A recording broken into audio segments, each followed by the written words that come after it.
As a child, my parents always told me you could be whatever you want to be. You could do whatever you want to do. And you know, that office, that position, the highest office on the face of the earth, it was something I heard my parents saying it, but I didn't totally believe it. Yet I went out in the world and I carried myself and I held my head high and I stood there and I looked people in their eyes and I talked to people as if I was deserving of everything that this planet has to offer.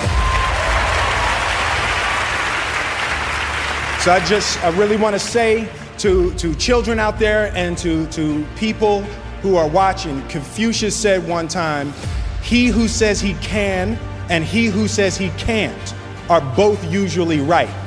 And I want you to keep in your heart, just know that you can. Know that you can.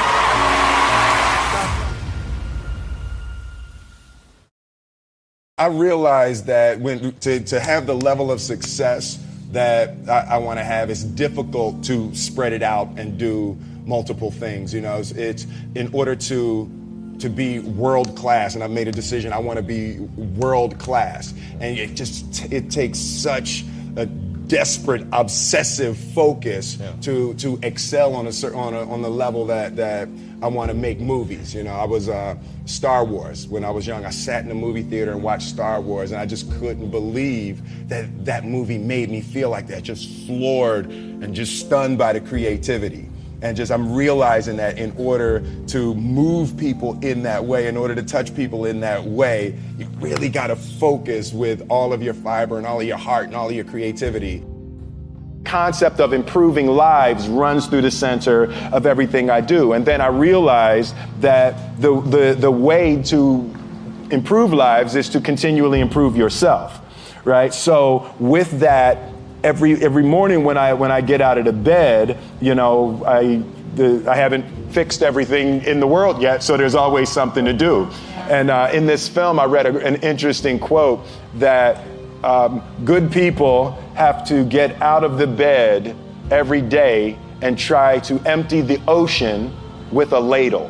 Try to empty the ocean with a soup spoon, you know, as the mentality of how you wake up every day to try to do good in the world. So for me, I'm really driven by continually trying to elevate my mind and elevate my spirit and care for my body, and to be able to love as many people as effectively as possible with this mystery of life that I've been given. There's a concept that I don't want to be an icon. I want to be an idea. You know, I want to represent an idea. I want to represent possibilities. I want to represent magic, right? That you're in a universe and 2 + 2 = 4. Mm-hmm. 2 + 2 only equals 4 if you accept that 2 + 2 = 4. 2 + 2 is going to be what I want it to be. Mm-hmm. You know, and there's a redemptive power that making a choice has, you know, rather than feeling like you're at effect to all the things that are happening. Make a choice, right? You just decide what it's going to be, who you're going to be, how you're going to do it. Just decide. And then from that point, the universe is going to get out your way. It's water. It wants to move and go around stuff, you know. So for me, I want to represent possibilities. I want to represent the idea that you really can make what you want. One of my favorite books is The Alchemist, Paulo Coelho, and I just believe that.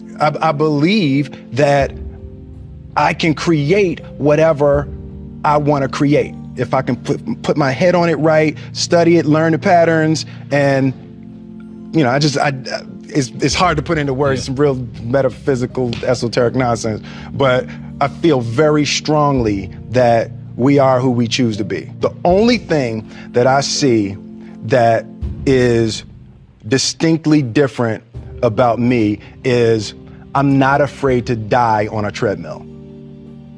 Right? I will run. You would not be outworked. I will not be outworked. Right. Period. Yeah. You know, you might have more talent than me. You might be smarter than me. You might be sexier than me. You might be all of those things. You got it on me in 9 categories. But if we get on the treadmill together, right, there's 2 things. You're getting off first, or I'm gonna die.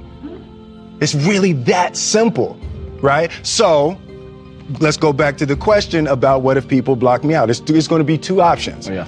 I'm gonna get back in, or I'm gonna be dead. Yeah. Right? It's like, you're not going to outwork me. It's such a simple, basic concept. It's the guy who is willing to hustle the most is going to be the guy that just gets that loose ball. You know, he got 2. Ooh, God, he hustled, he grabbed that one. That was going to be out of bounds, but he saved it back in. It's like, the commodity that I see the majority of people who aren't getting the places they want or aren't achieving the things that they want in this business is strictly based on hustle. It's strictly based on being outworked. It's strictly based on missing crucial opportunities. I say all the time, if you stay ready, you ain't got to get ready. I believe, and I learned very young. From parents? From my parents, absolutely. Yeah. That you don't try to build a wall. You don't set out to build a wall. You don't say, I'm gonna build the biggest, baddest, greatest wall that's ever been built. You don't start there. You say, I'm gonna lay this brick as perfectly as a brick can be laid. There will not be one brick on the face of the earth that's going to be laid better than this brick that I'm going to lay in this next 10 minutes. Yeah. And you do that every single day. And soon you have a wall. And soon you have a wall. Yeah. And I think psychologically, the advantage that gives me over a lot of people that I have been in competition with in different situations is it's difficult to take the first step when you look how big the task is. The task is never huge to me. It's always one brick. Me too. Greatness is not this wonderful, esoteric, elusive, God-like feature that only the special among us will ever taste. You know, it's something that truly exists in all of us. It's very simple. This is what I believe, and I'm willing to die for it. Yeah. Period. It's that simple. I know who I am, and I know what I believe. I know who I am, I know what I believe. That's all I need to know. And that's all I need to know. So from there, you do what you need to do.